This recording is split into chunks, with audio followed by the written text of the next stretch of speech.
Hello students, कैसे हैं आप सब लोग। आज आपकी साइंस के चैप्टर 5 की ऑनलाइन क्लास है और आज अपन चैप्टर नंबर 5 जिसका नाम है कोल एंड पेट्रोलियम वो पढ़ेंगे। ठीक है। कोयला पता है ना, जिससे अपन सिगड़ी वगैरह जला के खाना पकाते, वो देखा ही होगा कोयला। और पेट्रोलियम का मतलब होता है, पेट्रोलियम देखो, पेट्रोलियम का मतलब पेट्रोल नहीं होता।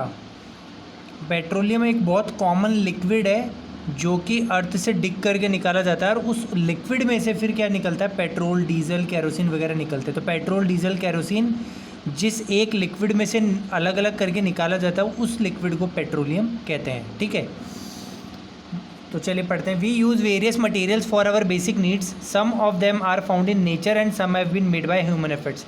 तो कई चीज़ें हमें जो नेचर से मिलती है, जैसे प्लांट्स, एनिमल्स, प्लांट्स हो गए, फ्रूट्स हो गए, वेजिटेबल्स हो गई। ठीक है, और कई चीज़ें इंसान खुद बनाता है। ठीक है, जैसे गाड़ी वगैरह, मोटर साइकिल वगैरह हो गई। ठीक है, तो आप कोई मैन मेड और नेचुरल की लिस्ट बनाए तो जैसे वेजिटेबल्स हो गया, प्लांट्स हो गया, एयर, वाटर, ऑक्सीजन, सारे क्या है, नेचुरल है। मैन मेड क्या हो गया, चेयर, होम, कार, बाईसाइकिल, ये सारे क्या हो गए, मैन मेड हो गए। ठीक है, तो आगे बढ़ते हैं एक मिनट।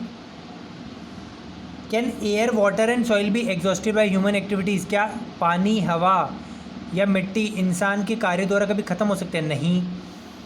तो अपन ने इनके बारे में क्लास 7 में पढ़ चुका है। वाटर एक limitless is a limitless resource. क्यों? क्योंकि पृथ्वी बहुत ज़्यादा पानी अवेलेबल है, ये कभी ख़त्म नहीं होने वाला।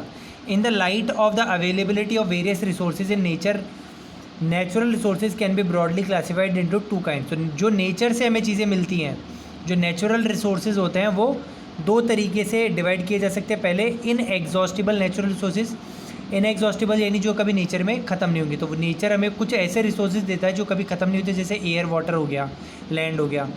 तो these resources are present in unlimited quantity in nature and are not likely to be exhausted by human activities. Example are sunlight and air. जैसे सनलाइट, एयर वगैरह है, तो ये इन एग्जॉस्टिबल नेचुरल रिसोर्सेज कहलाते हैं। क्यों? क्योंकि ये कभी ख़त्म नहीं होने वाले।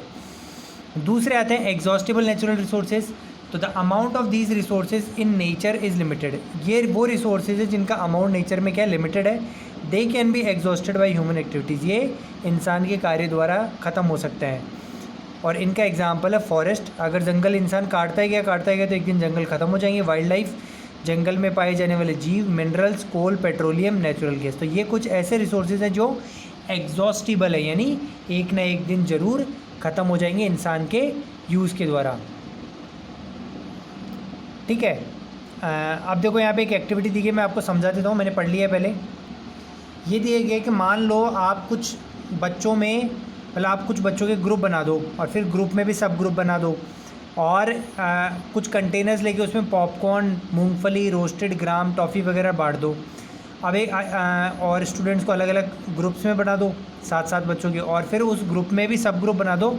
एक बच्चे का, फिर 2 बच्चे का ग्रुप और 4 बच्चों का ग्रुप। और उनको खाने के लिए हो कि सबसे पहले फर्स्ट ग्रुप खाएंगे सभी क्लासेस के, फिर सेकंड ग्रुप खाएंगे, फिर थर्ड ग्रुप। तो जब फर्स्ट ग्रुप खाएंगे तो सब में से एक एक बच्चा ही खाएगा। जब सेकंड ग्रुप्स खाएंगे सभी क्लासेस के तो 2-2 बच्चे खाएंगे बचे हुए को, और फिर और बच जाएगा उसको 4-4 बच्चे खाएंगे। ठीक है, तो अगर मान लो एक एक बच्चे पूरा खा जाते हैं तो दो वाले ग्रुप के लिए कुछ नहीं बचेगा, और 2-2 वाले पूरा खा जाते हैं तो 4 वाले के लिए नहीं बचेगा। तो इस एक्टिविटी से हमें ये सिखाना चाहता है कि अगर अपन एग्जॉस्टिबल नेचुरल रिसोर्सेज को अपन पूरा ही ख़त्म कर देंगे अभी, तो आने वाली जनरेशन के लिए एग्जॉस्टिबल नेचुरल रिसोर्सेज कभी अवेलेबल नहीं रहेंगे।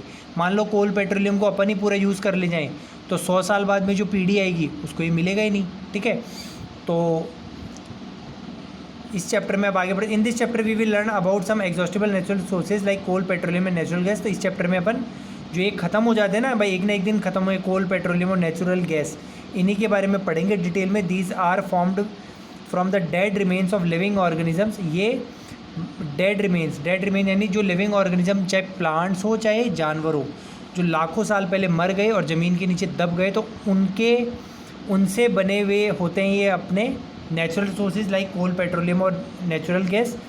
और इसलिए इनको फॉसिल फ्यूल्स भी कहते हैं। क्यों? क्योंकि फॉसिल का मतलब होता है मृत जीवी की, मतलब मरे हुए की डेड बॉडीज़, मतलब मरे हुए की बॉडीज़।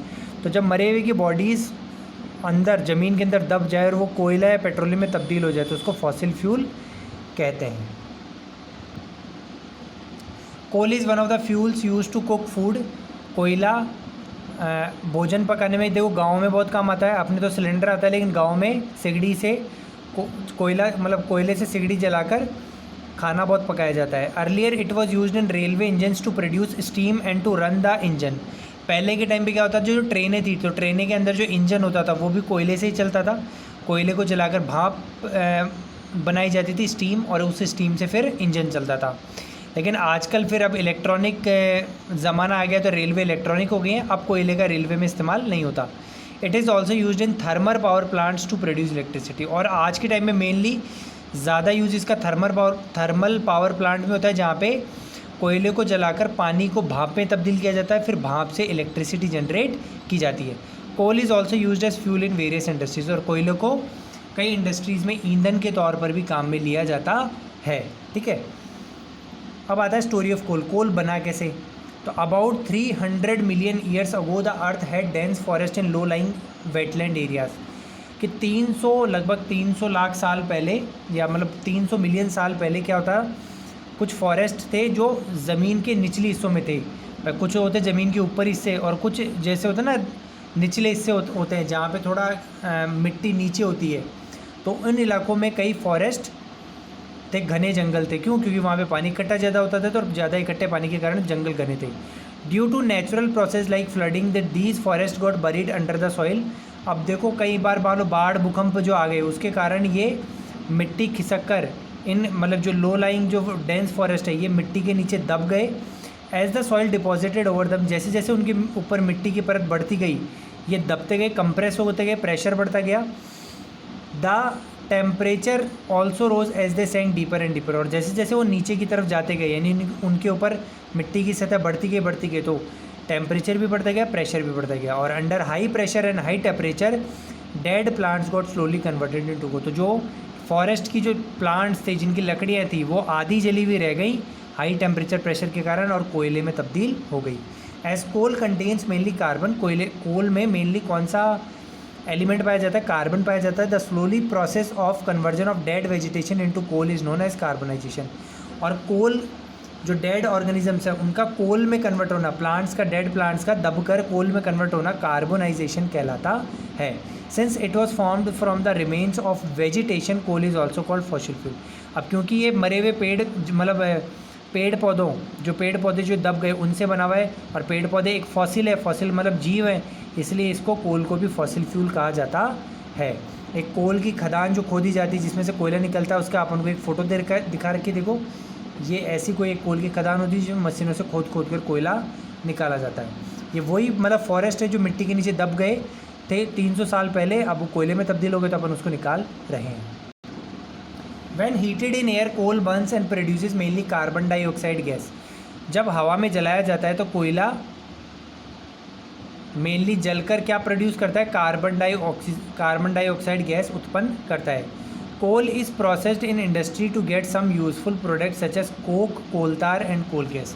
और कोयले को इंडस्ट्रीज़ में देखो कई इंडस्ट्रीज़ में कोयले को लाया जाता है, फिर उसको प्रोसेस्ड का मतलब इस पर कई रिएक्शंस की जाती हैं और इसमें से अलग अलग चीज़ें निकाली जाती हैं, जैसे कोक, कोलतार और कोल गैस। अब ये कोक, कोलतार और कोल गैस किस किस चीज़ में काम आता है वो अपन पढ़ेंगे।